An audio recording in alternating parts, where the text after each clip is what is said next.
a group of people from victims of the Hollywood witch hunt returned to New York. Among them Howard Da Silva and Morris Karnofsky.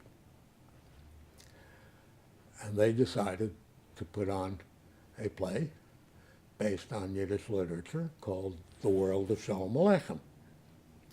Two stories from Sholem Aleichem and Peretz's Bunch of Shrike. The theater critic of the New York Times wrote that year, the best production this year on Broadway is actually Off-Broadway. And that's how the term Off-Broadway was born. Out of the Altef to the Yiddish Theater Ensemble to the World of Sholem Aleichem. Oh. Small footnote for after the great success of the World of Sholem Aleichem, the same producers put on Tevye and His Daughters. And Serge Hovey, who had written and played the incidental music for the World of Sholem Aleichem, Herschel Bernardi was one of the stars,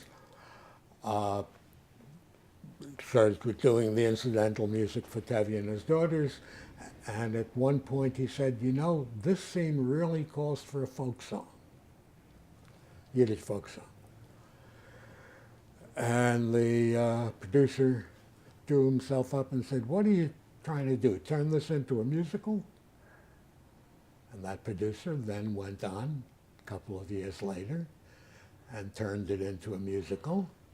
But for the music, he went to a Broadway composer who wrote the music mostly in a major key, with the exception of Sunrise Sunset, very little relationship to Yiddish music.